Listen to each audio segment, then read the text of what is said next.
Pues muy buenos días a todos los que nos estén acompañando el día de hoy, quienes estuvieron conectados ayer también. Otra vez tenemos una jornada muy interesante y vamos a empezar con la primera charla de la doctora Gabriela Sansó. Ella es doctora en bioquímica, especialista en endocrinología y genética en el Consejo Nacional de Investigaciones Científicas y Técnicas de Buenos Aires, Argentina. Nos va a presentar la plática Principios de la enfermedad de VHL, su clínica y diagnóstico molecular. Entonces, doctora, adelante, si quiere presentar.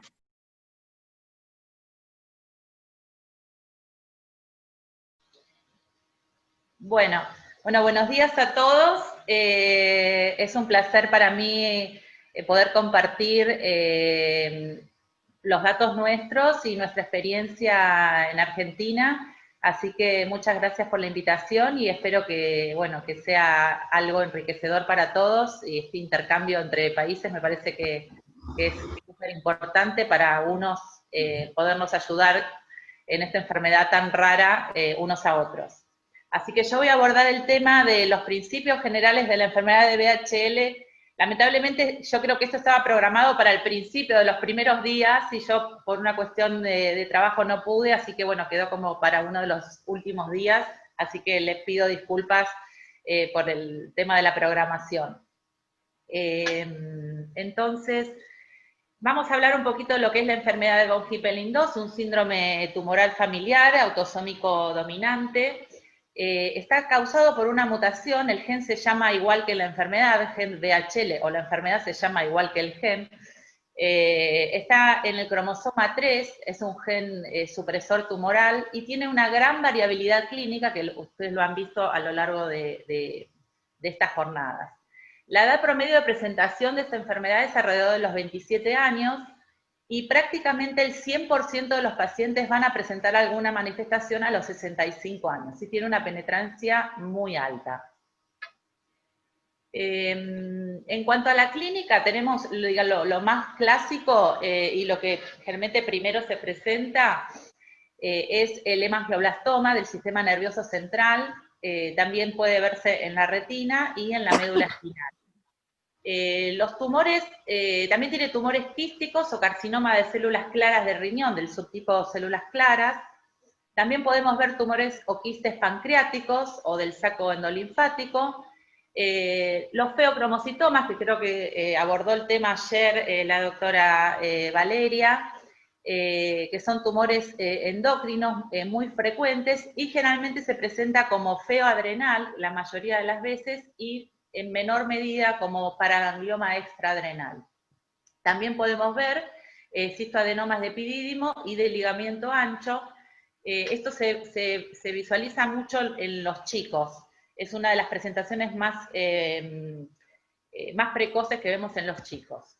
Esta es la localización de los tumores. Fíjense que abarca casi todo el cuerpo a lo largo de todo el individuo, ¿sí? Están ubicados los angiomas de retina, tenemos los tumores del saco endolinfático, los quistes y tumores pancreáticos, los quistes de epidídimo que les contaba, los quistes y los tumores renales, los feocromocitomas y los hemangioblastomas, tanto de sistema nervioso central, cerebelo, médula y retina.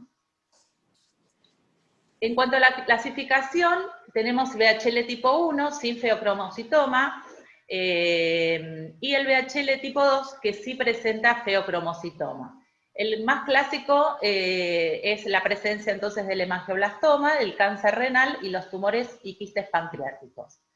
Ahora, el segundo subtipo es el tipo 2, en donde está la presencia de feocromocitoma y en este caso se divide en tres subtipos, que es el 2A, en donde vamos a ver el feocromocitoma y el hemangioblastoma, el 2B, donde vemos feocromocitoma, hemangioblastomas, carcinoma de células claras o tumores y quistes pancreáticos, y el 2C, donde únicamente vemos la presencia de feocromocitoma. El gen, como les dije, esta es una visualización de cómo uno lo ve, y como es un gen supresor tumoral, lo que va a hacer es inhibir RNA mensajeros que van a participar en todos los mecanismos que tienen que ver con el desarrollo de la enfermedad. Y ellos son el metabolismo energético, la angiogénesis y la apoptosis, a través de distintas expresiones de RNA mensajeros, que es el EPO, la proteína EPO, el VEGF, la GLUT1, que son todas proteínas que van a estar presentes y son las responsables del desarrollo de las manifestaciones clínicas que vemos en esta enfermedad. Este gen principalmente participa en el proceso de poliubiquitinación de HIF-1 alfa. Este, digamos, sería como el actor principal del desarrollo de todas las manifestaciones que vemos a lo largo de la vida de los individuos. ¿Y qué es lo que hace el gen? El gen, de alguna manera, lo que hace es marcar a este HIF-1 alfa, de alguna manera, como marcarlo, como si uno lo marcara con un marcador, para que la célula lo identifique y lo degrade, ¿sí? Esa es la función del gen VHL. Marcarlo de alguna manera a través de un proceso que se llama poliubiquitinación, y ese lo destruye. Esa sería la función normal. Cuando tenemos el gen que está alterado o tenemos una variación de secuencia, lo que se llama hoy, o lo que ustedes conocen como mutación, ese gen VHL no va a poder señalizar o marcar a ese HIF-1 alfa, que es el que en definitiva produce todas las acciones, y ese va a estar activo y es el que va a ser responsable del desarrollo de la activación de todos esos RNA mensajeros que expresan proteínas que están involucradas en el desarrollo de la enfermedad. Por eso las personas que heredan una copia alterada de este gen necesitan un segundo evento. O sea, el primer evento se produce a nivel de linfocitos de sangre periférica, a nivel genómico, y el segundo efecto se produce en el tumor.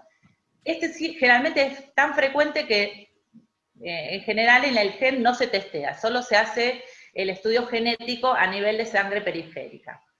Y otro concepto importante que quiero también que sepan, que imagino que los clínicos que tratan estas enfermedades lo ven, es que el 23% de estos pacientes con VHL van a presentar mutaciones de novo. Esto quiere decir que si nosotros vamos a ir a estudiar a los padres, muchas de las veces vamos a ver que no tienen la alteración, ¿sí? Que es una mutación que se origina en el paciente nuestro y no es heredada de los padres, pero sí, ese paciente luego va a ser capaz de transmitir esa enfermedad a su descendencia. Entonces, si avanzamos un poquito más, esto es un poquito lo que les conté, cuáles son las consecuencias de esa mutación del gen VHL. Acá tenemos la proteína VHL cuando está mutada. Lo que hace es unirse a este complejo, que es el complejo que les contaba, que es el responsable de la poliubiquitinación del marcado de HIF-1 alfa. Entonces no se va a poder unir porque VHL tiene una alteración y no es capaz de unirse a ese complejo. HIF-1 alfa se acumula, se activa y va a producir todas esas acciones que vemos durante en la vida, digamos, de todos los pacientes, de algunos de los pacientes de alguna de la clínica de esta enfermedad, que es la angiogénesis, donde el responsable es VEGF, el metabolismo aumentado, generalmente responsable el GLUT1 y la eritropoyetina, y la estimulación del crecimiento tumoral, que es el TGF-alfa, digamos los más relevantes, ¿no es cierto? Entonces, cuando vemos en qué clúster de expresión se encuentra este gen, es el gen, ustedes lo han quizás escuchado decir, es el gen de la pseudohipoxia, que lo comparte con otros genes. No sé si de esto habló, lamentablemente no pude estar en la charla ayer de Valeria, pero imagino que habló de otros genes que también cruzan y son responsables del desarrollo de paragangliomas y feocromocitoma, y a veces en el estudio genético uno no está del todo seguro que sea VHL, pero sí están bien diferenciados los dos clústeres de expresión. En el caso de VHL participa de los genes de la pseudohipoxia. Todos esos genes están dentro de esa misma vía de expresión y comparten la expresión, digamos, de otros genes de la misma vía. Y una de las cosas que también es importante, que nosotros siempre le pedimos a los pacientes, es cómo es la expresión bioquímica de ese tumor, a expensas de que cuando tiene el paraganglioma o cuando tiene el feocromocitoma, y generalmente son expresores de noradrenalina, porque también está en esa misma vía y ese mismo clúster de expresión. Por eso es importante saber a qué clúster de expresión participa. Esta es otra de las formas de que lo vean, en la vía en donde participa. Acá tenemos VHL, el complejo de unión, y acá es donde va a unirse a HIF alfa para que sea degradada. Esto es lo que ocurriría normalmente. Cuando está mutado, esto no ocurre y HIF alfa no pasa a este estado, sino que se activa y va a activar los genes responsables de la angiogénesis y la sobrevida celular. Una de las cosas importantes, entonces, les decía, la parte bioquímica. No sé en México qué laboratorios y qué metodologías se utilizan para el estudio del feocromocitoma, pero nosotros en Argentina utilizamos generalmente catecolaminas urinarias o metanefrinas plasmáticas, que son las que arrojan mayor sensibilidad y especificidad. Con esos metabolitos es que nosotros nos manejamos en Argentina. Y yendo un poco más a la parte genética, entonces tenemos que hacer la diferencia, por eso también es importante cuando nosotros recibimos el paciente para el estudio genético, saber la clínica del paciente y si uno lo clasifica como VHL tipo 1 o VHL tipo 2, porque el abordaje genético también va a ser distinto. En caso que uno tenga VHL tipo 1, generalmente las mutaciones son sin sentido, y tenemos la presencia de lesiones. La presencia de lesiones es un 30% aproximadamente en este subtipo 1, por lo cual solo con hacer el estudio de secuenciación completa no es suficiente para el diagnóstico de VHL tipo 1. Hace falta descartar la presencia de lesiones, que se hace por otra metodología que ahora vamos a ver un poquito más adelante. Ahora, si tenemos delante nuestro un VHL tipo 2, o sea, con presencia de feocromocitoma, en este caso casi el 100% de las mutaciones son con cambio de sentido y no es necesario realizar el estudio de lesiones. Entonces, las metodologías que utilizamos es, para el estudio de mutaciones puntuales, ya entiendo que para todos ustedes es conocida, que es la secuenciación automática, y en caso que tengamos un familiar y identificamos ya la mutación, también podemos utilizar la estrategia de digestión enzimática cuando tenemos una enzima que nos pueda discriminar el paciente que tiene la alteración y el paciente que no. Y en caso que tengamos que hacer el estudio de lesiones, nosotros utilizamos dos técnicas, el MLPA, que es una técnica de referencia, que vendría a ser el gold standard, pero también utilizamos en Argentina una PCR multiplex, que nos es muy útil, y para, digamos, los centros nuestros de Latinoamérica es más económica, nos resulta mucho más económica, y generalmente abordamos los pacientes con esta metodología y luego confirmamos por MLPA.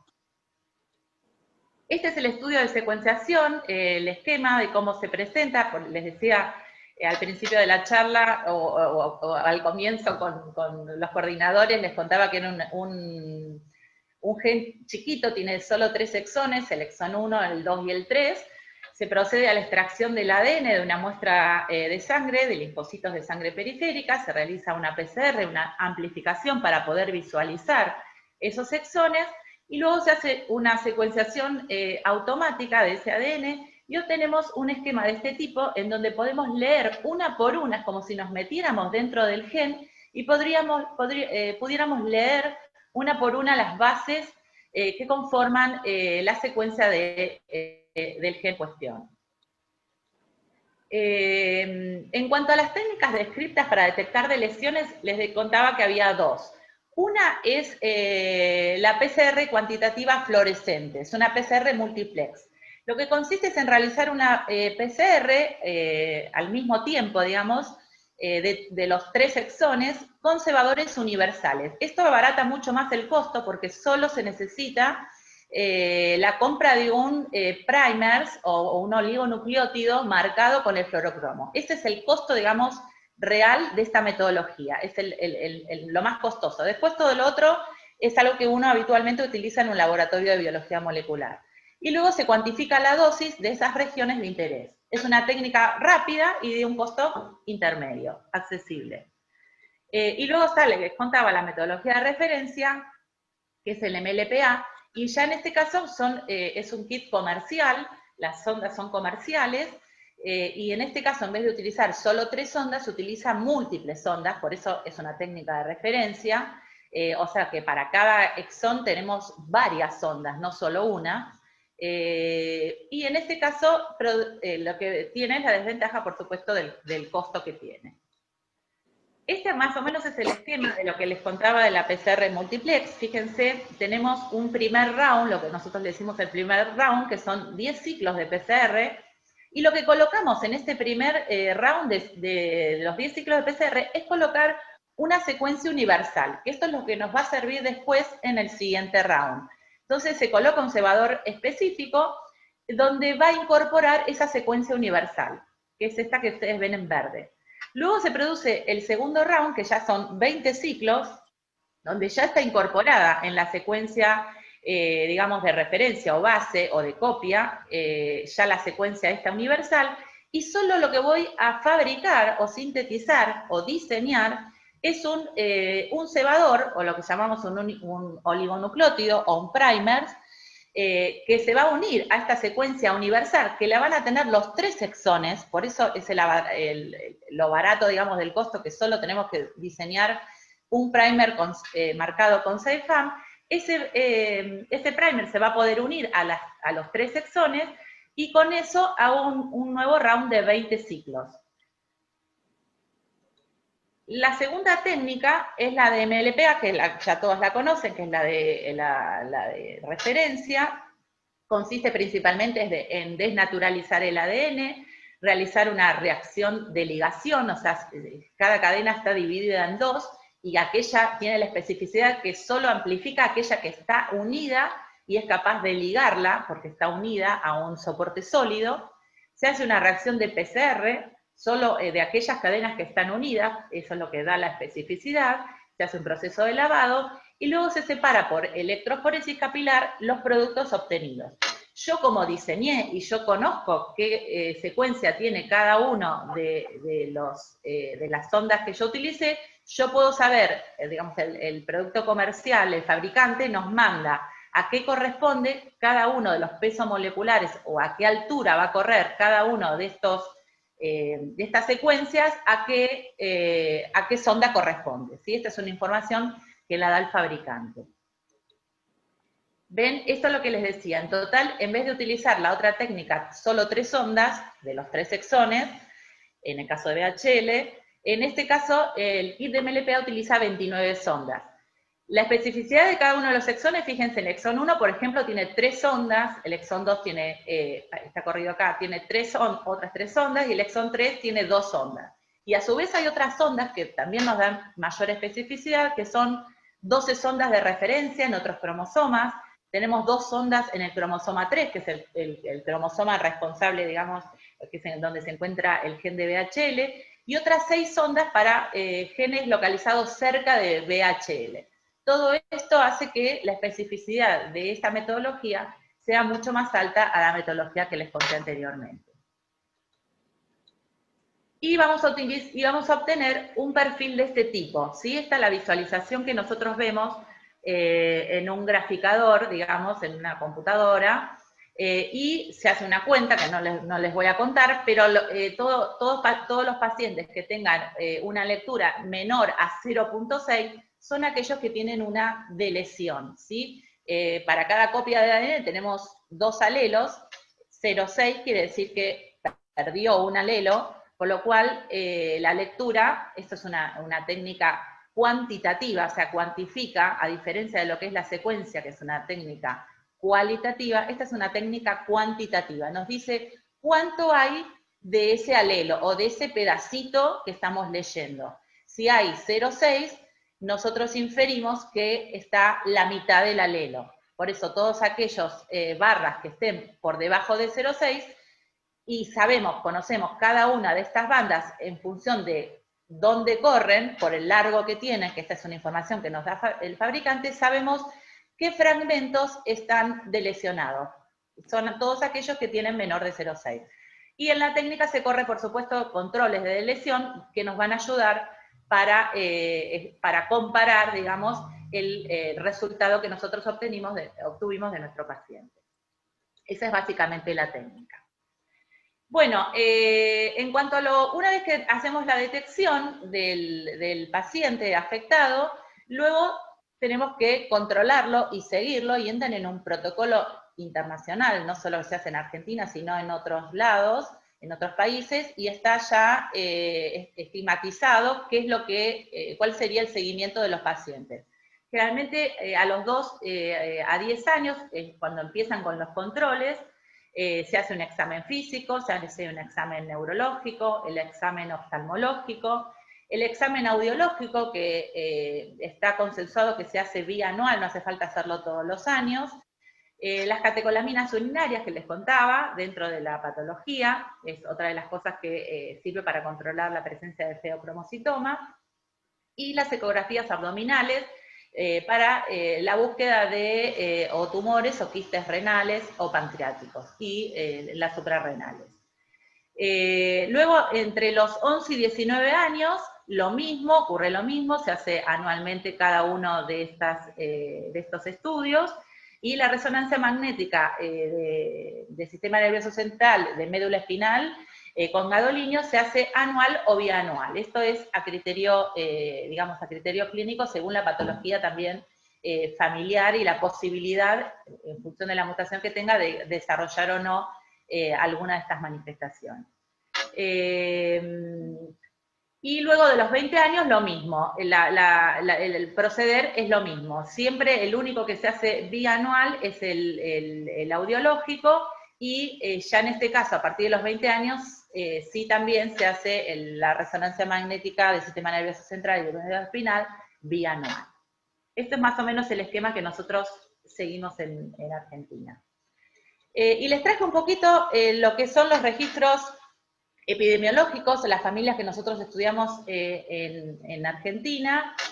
Fíjense, VHL tipo 1 tuvimos 19 familias, VHL tipo 2 25 familias, están divididas en VHL tipo 2C, 2B y 2A, es un esquema un poco más visual, digamos, de la distribución de las familias en cuanto a los subtipos.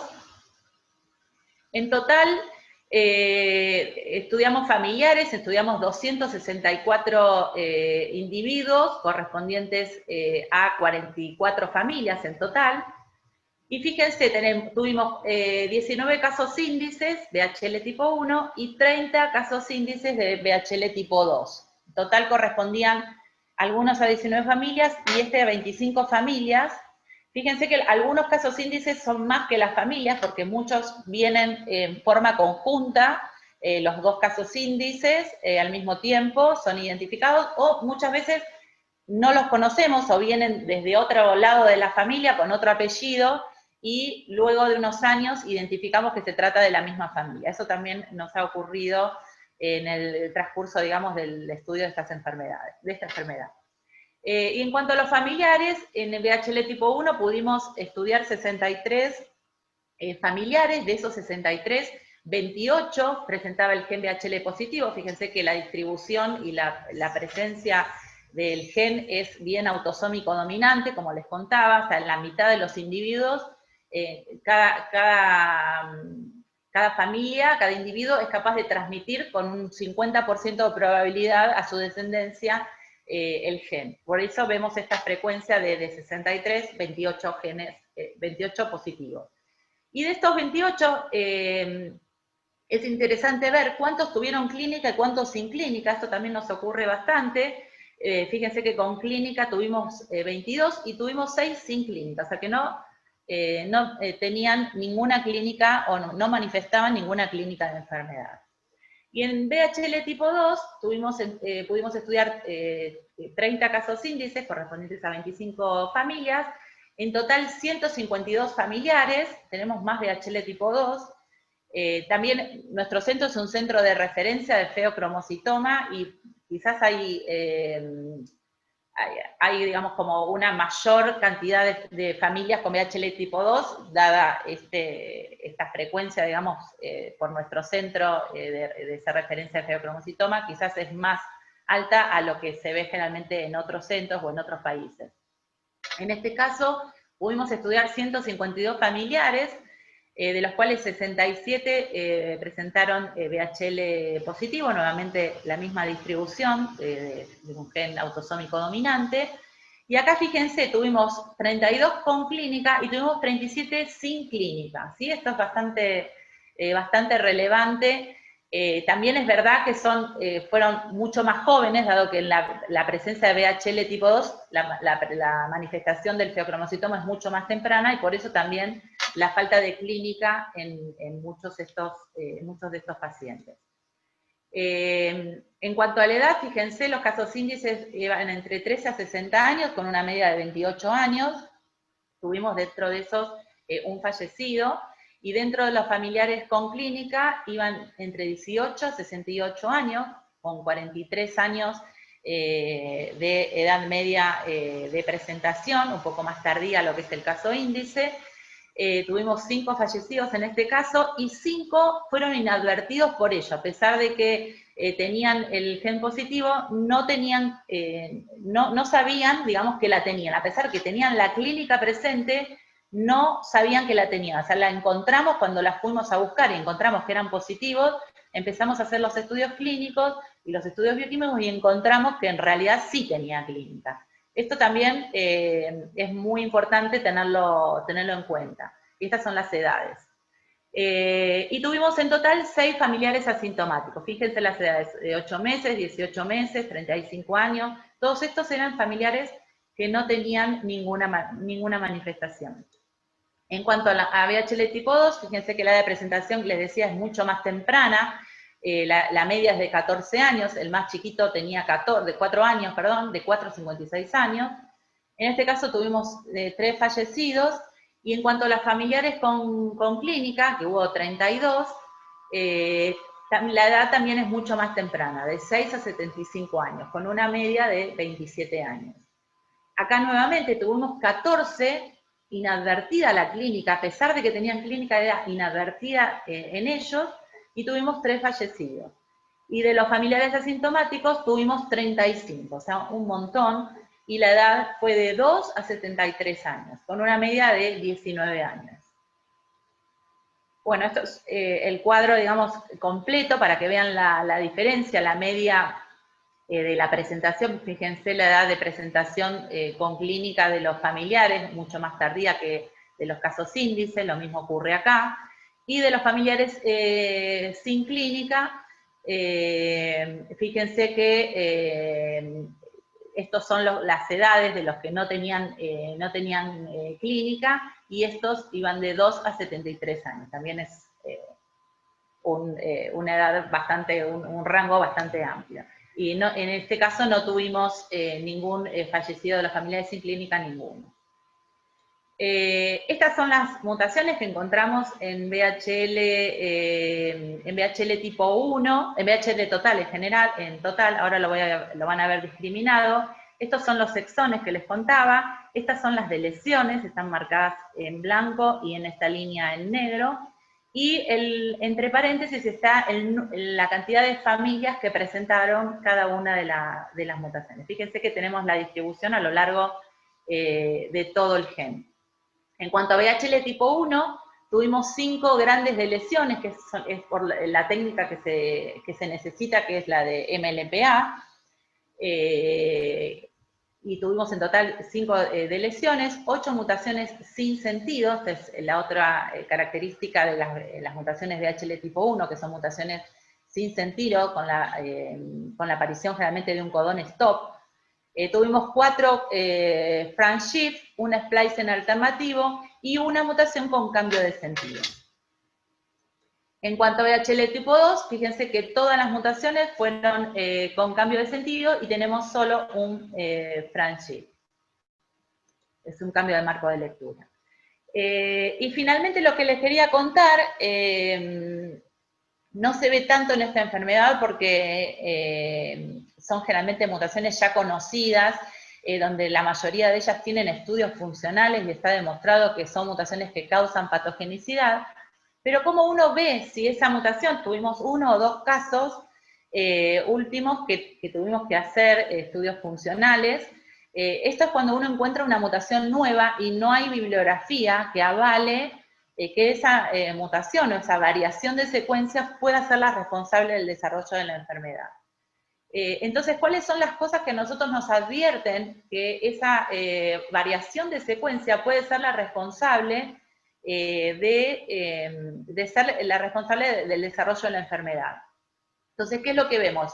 Que la ocurrencia de esa mutación sea en una región de función o de una estructura importante, conocida, o sea, que tenga que ver con la unión al ligando, que tenga que ver con un sitio regulatorio, que tenga que ver con la dimerización del receptor, digamos, que tenga que ver con una función que sea crucial para la funcionalidad de esa proteína. La otra es que sea la ocurrencia de la lesión, de la alteración en un residuo que sea conservado evolutivamente, que es otra de las cosas que nosotros miramos, que sean segmentos conservados. Bueno, que la ocurrencia previa o independiente de esa mutación en la enfermedad, que sea independiente, que sea la responsable de esa enfermedad, que haya ausencia de esa mutación en muestras estadísticamente significativas en controles normales. Esto es lo otro que tenemos que hacer, por lo menos hay que estudiar 100 alelos, hoy se dice que más de 1000 alelos, para estar seguro que esa mutación no está en la población general, no se encuentra significativamente en cuanto de manera estadística en la población general. Y lo otro que vemos es, en el caso de la aparición de novo, y la subsecuente cosegregación de la lesión genética en el pedigrí familiar. Esto es, hoy por hoy es lo que es más relevante. Les diría que es más relevante la segregación de la familia que el estudio funcional, ¿sí? Si uno ve que la mutación segrega con el fenotipo en la familia, es concluyente en cuanto a definir que esa alteración o esa variación de secuencia sea la responsable del desarrollo de la enfermedad. Entonces, otra de las cosas que tenemos es la bioinformática. Hoy por hoy está muy en boga y es de gran utilidad utilizar todos los ensayos in silico, que se hace a través de una computadora, por supuesto, y una simulación computacional, en donde uno puede ver si esa alteración le va a generar algún cambio estructural a esa proteína, si ese cambio de aminoácidos genera alguna alteración o alguna conformación que no permita que la proteína actúe normalmente. Y entonces existen programas, por supuesto, que analizan esos y predicen potenciales efectos de esas variantes.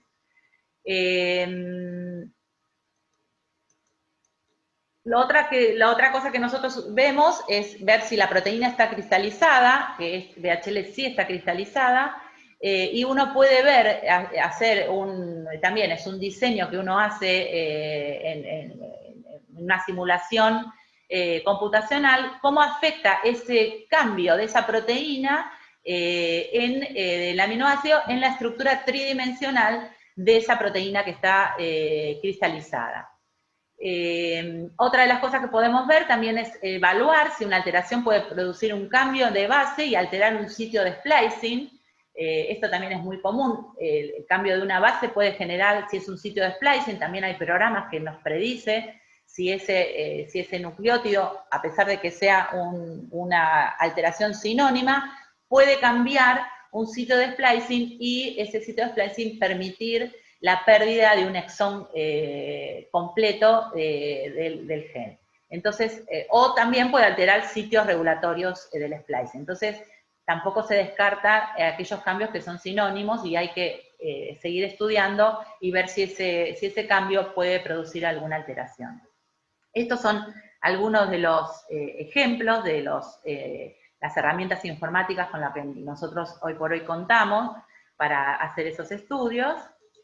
Y el otro estudio que se hace, una vez que uno aborda todo lo que es computacional o simulaciones, lo que uno puede hacer, si tiene un laboratorio que lo permita, es hacer el estudio in vitro, que es lo que vendría a ser el estudio funcional, y es evaluar el efecto que va a tener esa mutación encontrada sobre la funcionalidad de la proteína. Entonces, el proceso básicamente requiere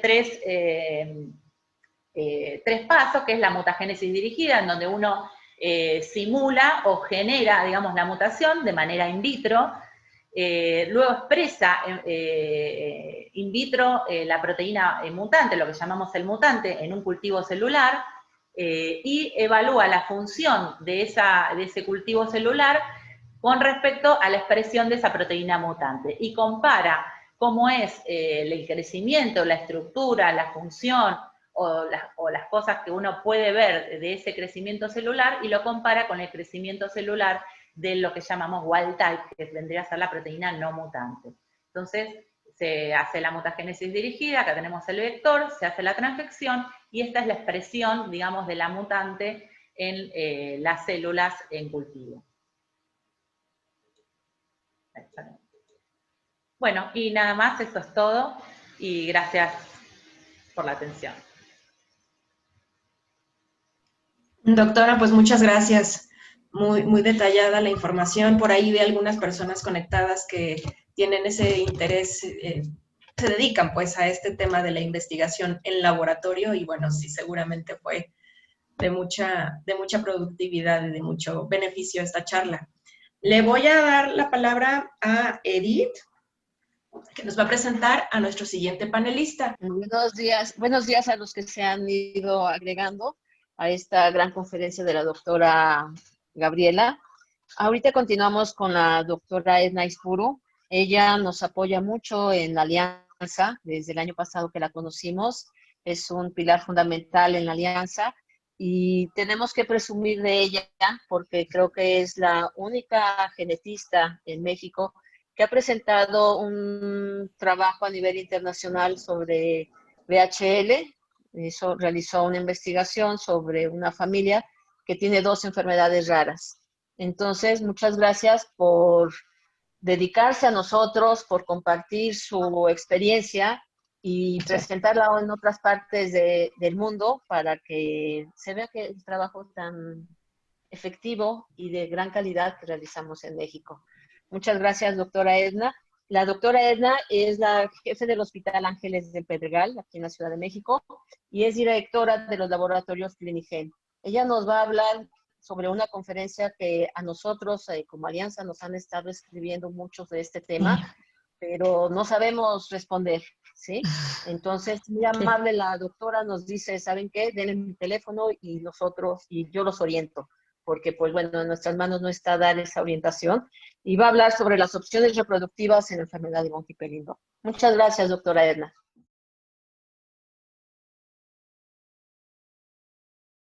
Hola, ¿qué tal? Al contrario, la agradecida soy yo. Ustedes saben que tengo gran interés en esto y en mi pueblo y en todo lo que se pueda hacer de información para pacientes. Perdón. Y bueno, antes que nada quiero agradecer de verdad, de corazón, la invitación, porque yo espero que a raíz de esto, de verdad podamos impactar en la población mexicana en un padecimiento que es una enfermedad rara y que difícilmente se diagnostica. Le agradezco mucho a la doctora Gabriela y mucho gusto, Gaby, desde México. A nosotros nos encanta Argentina, bueno, yo soy fan. Y le agradezco mucho la plática anterior porque me va a dejar el camino muy allanado para lo que yo voy a hablar. Quizá me permití poner algunas diapositivas que hacen la cuestión muy simplista porque los pacientes así me lo pidieron, pero quiero decirles que mi objetivo con esta plática es facilitarles el camino de la reproducción a nuestros pacientes. Y voy a decir algo que es quizá grosero, pero que no les vean la cara, que no los engañen, porque en todo lo que es fertilización asistida, aparte de que son métodos muy costosos, a veces les ofrecen lo que no pueden hacer y entonces a mí me duele mucho que una familia que ya está afectada con la enfermedad todavía esté afectada por el abuso de personas que ni siquiera conocen exactamente bien la enfermedad y ya les están ofreciendo soluciones que al final no pueden cumplir. Entonces, como ustedes saben, yo soy un médico genetista clínico, pero tengo 2 pasiones y 2 subespecialidades, una en medicina fetal y otra en diagnóstico prenatal. Entonces, sin más preámbulo, vamos a empezar la ponencia que espero cumplir el objetivo, que las personas sepan realmente qué es lo que sí se puede hacer en nuestro país, qué es lo que no se puede hacer y qué es lo que no se debe hacer, porque al final voy a hablar obviamente un poquito de asesoramiento genético en este padecimiento, y el objetivo de eso es que los que les ofrezcan, porque como ustedes saben, en nuestro país han surgido y están surgiendo muchísimos centros de fertilidad, pero hay solo una persona que puede hacer el diagnóstico preimplantacional de la enfermedad y de eso les voy a platicar. Bueno, voy a empezar por lo más sencillo. ¿Cuál es la primera opción reproductiva? La natural. O sea, si un paciente decide reproducirse en forma natural, en donde obviamente después de un coito entra el esperma, se va por aquí, el ovario liberó el ovario aquí en el folículo libera el óvulo, se fertiliza aquí y rueda, se implanta y aquí tenemos un embarazo de semana 4. Bueno, en forma natural, si el paciente decide hacer eso, tiene que estar consciente que en cada embarazo, independientemente de lo que pasó en el anterior o de lo que pasará después, en cada embarazo tiene un 50% de probabilidad o riesgo, como ustedes quieran, de tener un bebé que va a heredar, como bien dijo la doctora Gaby, va a heredar el cromosoma 3 que tiene la mutación. Y me voy a regresar un poquito a los cromosomas. Acá hay un dibujo muy de picapiedra, diría yo, pero es para recordarles que tenemos 46 cromosomas, sí, pero 23 venían en el esperma y 23 en el óvulo, de tal suerte que finalmente tenemos unos cariotipos como estos, que obviamente es un cariotipo normal femenino porque tiene 2 cromosomas X y masculino porque tiene un X y un Y. Pero aquí, en el cromosoma 3, en el brazo corto, como ya se mencionó, existe esta mutación que da información para esta enfermedad que tanto hemos visto en estos días.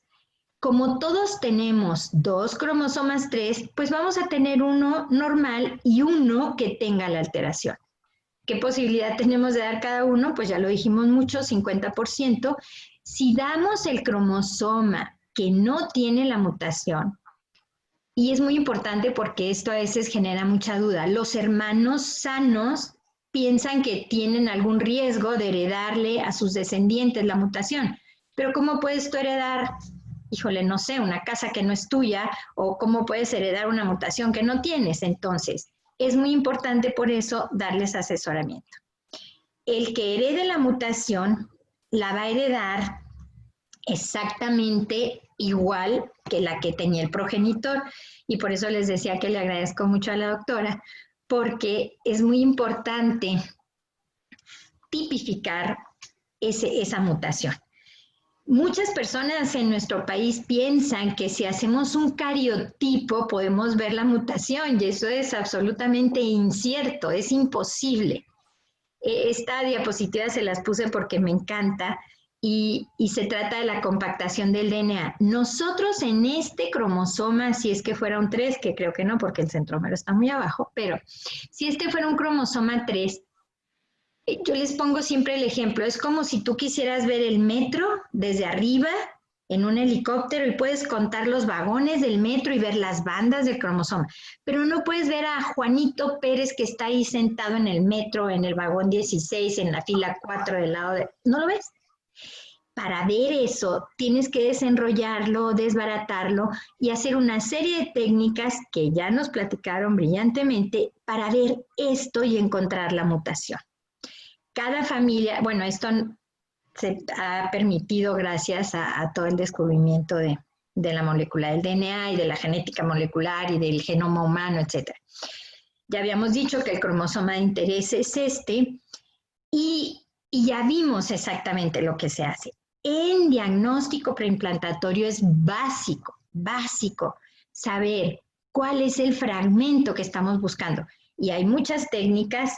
Antiguamente, en diagnóstico preimplantatorio, solo se podía hacer la prueba de Fish, que ahorita la vamos a comentar, pero actualmente se está haciendo hasta secuenciación masiva preimplantacional, pero los biólogos moleculares fabrican la sonda para encontrar la mutación y decirnos, este embrión que estamos estudiando no tiene la mutación y lo ponen en el apartado donde son los embriones que preferentemente se van a transferir al útero. Les quiero platicar un poquito, bueno, lo que antes hacíamos de FISH, que les confieso que ya casi no lo usamos tanto. Bueno, me regreso. Esto es lo que nos platicaba la doctora y esta es la doble cadena. Se estudia un gen, como dijo ella, en cada familia la mutación puede ser diferente. Por esa razón, a nivel molecular es tan importante para nosotros que la mutación esté perfectamente bien tipificada, porque fíjense la complejidad. Tenemos una célula para hacer el análisis. Entonces, se puede fabricar una sonda que es la complementaria del gen que estamos estudiando, y se le puede, vamos a decir, pegar un fluorocromo para que podamos distinguirlo cuando se vea al microscopio o molecularmente, y entonces le pegamos la señal fluorescente. Y les estoy presentando un caso de algo que no es Fungipelindao, pero fíjense. Cuando empezamos a hacer esta técnica, nosotros metíamos una sonda. Esto es para un síndrome que se llama velocardio facial, y esto que ustedes ven en el DAFI en un azulito, así el cromosoma medio se ve, bueno. Y le metíamos una sonda control. Aquí está un cromosoma 22 y acá está otro cromosoma 22. Aquí hay una sonda control y acá está la otra de un 18. El asunto es, ay Dios, esto está muy sensible. También lo podíamos ver no cuando la célula se está dividiendo como acá, sino en interfase. Y fíjense, cuando ves las células, si en este caso fuera el embrión, lo vas a transferir, es normal, porque cuando hibrida con la sonda normal, te va a dar dos señales. Si hubiera una mutación aquí, no lo puede reconocer, no lo hibrida, como vimos en la anterior, y entonces me hubiera dado solo dos señales verdes, que son el control, y una roja. ¿Y que por qué no está la otra roja? Porque no la reconoció, no la pudo hibridar, porque tiene una mutación, una alteración como las que acaban de mencionar la doctora. Fíjense, esto es apasionante. Una vez que aprendimos a hacer una micromanipulación, que enseguida también se las voy a platicar, se pudieron hacer cosas fantásticas. Esta es la misma célula, y también les voy a explicar a continuación cómo obtenemos esta sola célula del embrión sin dañar al embrión, que esa es la parte difícil en biología de la reproducción cuando se hace diagnóstico preimplantatorio. En esta célula se metieron sondas para los cromosomas 13, 16, 18, 21 y 22. La verdad es que el 16 ni siquiera es viable, pero si tú te encuentras una trisomía 16, o sea, 3 copias del 16, ya sabes que ese embarazo no va a progresar, y de una vez le dices a los pacientes, bueno, no tenía la mutación para Fungipelindao, pero tiene una trisomía 16 y eso no es viable, o lo que tenga que ser. Pero lo que es muy interesante que les estoy platicando es, esta célula la podemos lavar y volver a utilizar y meterle entonces sí la sonda que quieran. Esto era para sexo y vieron que era una mujer porque es XX, pero se puede meter la sonda para la enfermedad en cuestión, que es Fungipelindao. En esto no me voy a detener porque quedó muy claro que la biología molecular nos ha permitido entonces ver ya no solo cromosomas, sino un gen adentro del cromosoma 3 en el brazo corto que nos va a decir si ese embrión tiene la mutación o no la tiene.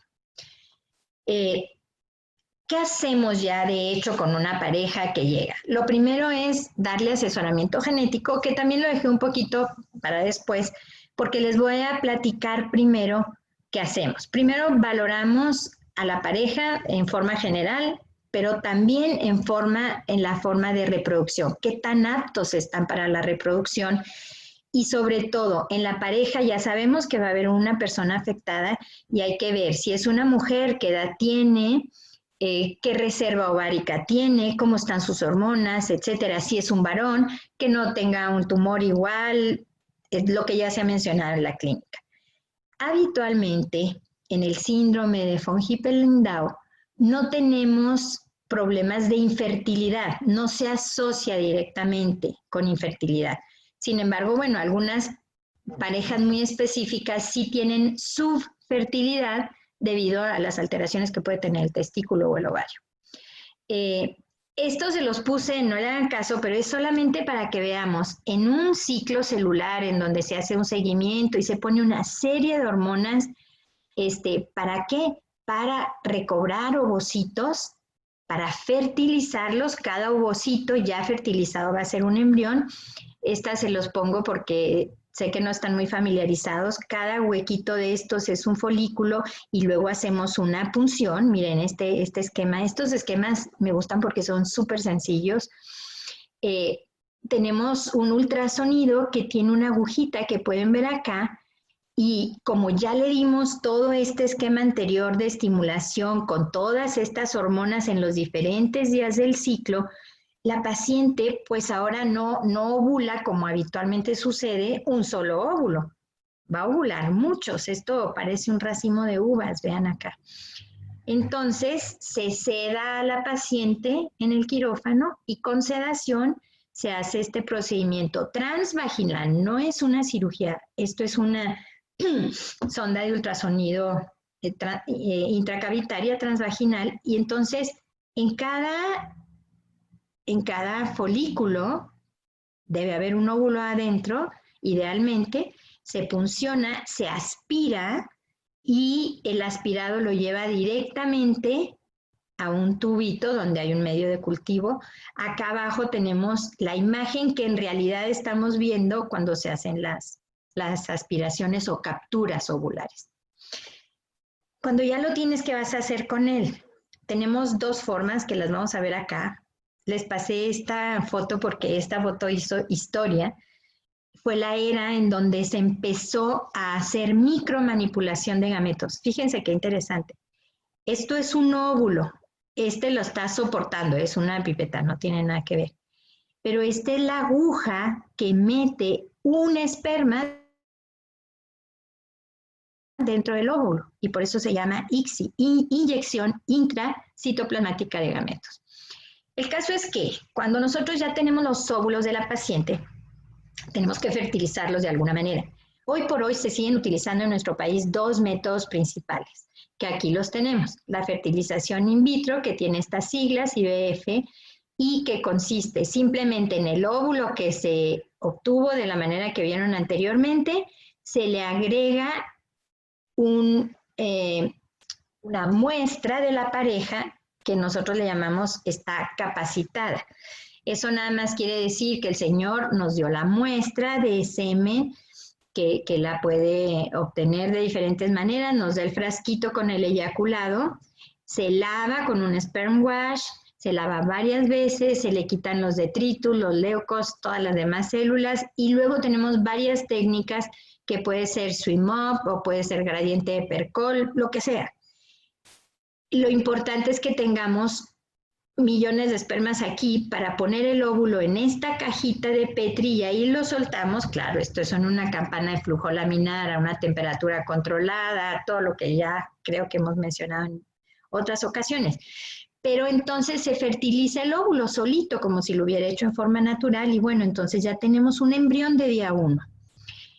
Esta otra prueba es la que acabamos de ver hace ratito en azul, que es la inyección intracitoplasmática. Miren, ahí está el esperma, se deja el esperma dentro y de esta manera también podemos obtener ya nuestro embrión de día 1 y ahora vamos a seguir al embrión. ¿Qué pasa con él el día 1, el día 2, el día 3, etcétera? Y tenemos que irlo vigilando, por supuesto. Una vez fertilizado, tenemos que ver los dos pronúcleos, el pronúcleo de masculino y femenino. Aquí hay 23 y aquí hay 23 cromosomas. Todavía no sabemos si el cromosoma 3 de la persona que es portadora de la mutación está aquí o no está, no sabemos. Tenemos un 50% de posibilidad en cada embrión. El embrión se empieza a dividir y luego son 4 células, etcétera, día 3. Podemos, bueno, este es para enseñarles cómo algunos los tenemos que descartar antes de estudiarlos. Pero habitualmente, hoy en día, entre el día 3 y 5 estamos haciendo el diagnóstico preimplantario.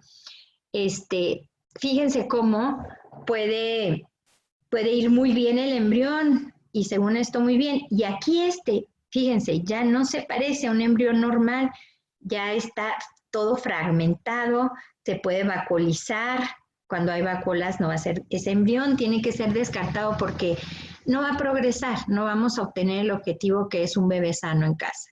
Entonces, así vamos dándole seguimiento y si llegamos con un embrión muy bonito como este que ven acá abajo, de día 3 o 5, podemos quitar con esta micropipeta una célula, chicos. Y el embrión ni cuenta se da que le quitaste una célula. Claro, no me voy a meter en detalles técnicos, pero hay varias formas de hacer esto, con escisión, sin escisión, etc. Pero ahí sigue el embrión y sigue en la incubadora y lo seguimos cuidando porque si no tiene la mutación es un embrión candidato a ser transferido. Y les digo si no tiene la mutación porque obviamente los pacientes, las parejas que deciden no hacer diagnóstico, fertilización in vitro ni diagnóstico preimplantación, pues no estarían aquí. Los que vienen es porque quieren que se les transfiera al útero embriones que no tengan la mutación. Y bueno, estos son ejemplos un poquito complejos, a veces se puede hacer una biopsia solo de aquí y se hacen las diferentes técnicas que ya vimos en una sola célula, en donde vamos a poner sondas para FISH, que fue lo que enseñé anteriormente, o que se van a hacer las técnicas moleculares. Quiero decirles que hoy en día generalmente ya solo hacemos esta. ¿Qué pasa cuando ya tienes los embriones, estos embriones seleccionados? Aquí dice día 2 o 3, la verdad es que lo hacemos hoy en día entre el día 3 y 5, pero eso creo que es una cuestión técnica que no tiene trascendencia, o quizás sí porque ha aumentado el éxito. Anteriormente se transferían 3 embriones con la idea de que pegara uno. Y sí teníamos una tasa de embarazos gemelares, trillizos muy rara vez, pero gemelares sí, una tasa mayor que en la población general. Hoy en día incluso se están haciendo transferencias de un solo embrión con mayor éxito, porque al principio el problema era que cuando transferíamos un solo embrión, la probabilidad de éxito era baja. Les quise poner esto porque es historia y me encanta, pero antes de platicarles la historia de la primera niña de probeta, les quiero comentar que uno debe considerar muchas cosas antes de irse a todos estos procedimientos. Uno tiene que decirles a la pareja, a los pacientes, que desde ya la mujer con una fertilidad normal, o la pareja más bien, con una fertilidad normal, en cada ciclo tendría un 30% de posibilidades de quedar embarazada. En forma natural, estoy diciendo. Y si queda embarazada, tiene un 15 a 20% de posibilidad de perder ese embarazo en el primer trimestre, muchas veces por cuestiones genéticas o de cualquier otro tipo, infecciosas, hormonales, etc. Entonces, es muy importante para mí, son importantes, dos cosas. Uno, que sepamos que no porque todo el mundo y en nuestros países mayormente se logra un embarazo de una forma tan natural que pocas veces nos ponemos a pensar que no te vas a embarazar siempre cuando quieres, que la probabilidad, que siempre hay que hablar de probabilidades, no hay 100%, porque los pacientes cuando vienen a un procedimiento de este tipo y van a pagar un dinero, creen que hay una garantía de que se va a lograr y que se va a lograr a la primera, y eso no necesariamente es cierto, de hecho no. Y la otra cosa que quiero dejar clara es, ellos dicen, me van a implantar 2 embriones o un embrión. No, nosotros no los podemos implantar, los transferimos al útero. Todavía el proceso de implantación depende de grandes cosas con el endometrio, hasta de metabolómica. O sea, nosotros los metemos en donde deberían de estar. Si se implantan o no, No es necesariamente una cuestión del procedimiento, depende de muchas otras cosas. Y la idea, la simple idea de decir, me implantaron, tú ya das por hecho que ahí está. Nosotros transferimos embriones. Bueno, les platico de esta niña, Louise Brown, que fíjense desde cuando todo esto que hemos resumido tan rápido tiene una historia antigua. Mucho más de 10 años antes de 1978 se empezaron a hacer experimentos para lo que fue la primera bebé de probeta, que es esta bebé, luego esta niña y ahora esta señora que hoy en día tiene 42 años y que ya tuvo sus propios hijos en forma natural. Pero ella nació en Inglaterra después de una serie de estudios muy interesantes que a veces vale la pena leerlos porque comprende uno más todo este proceso de la biología de la reproducción.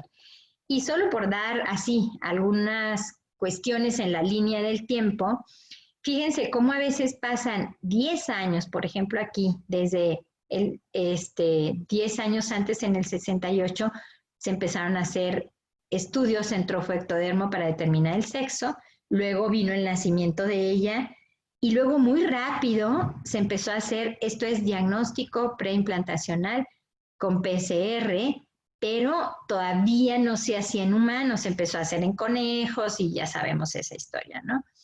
Pero hasta 1990 se realizó el primer embarazo con diagnóstico preimplantacional, que también ha evolucionado mucho el diagnóstico preimplantacional. Y hoy en día, pues estamos parados de aquí en adelante en lo que hacemos en la mayoría de las clínicas en todo el mundo. Esto es parte de la historia, que tampoco me voy a detener mucho ya en ello. Y voy a llegar a esto, que es el final de la charla y que es quizá lo que más me interesa. Si los pacientes van a una clínica de reproducción y no han recibido asesoramiento genético, es verdaderamente difícil en nuestro país que los reciba un genetista.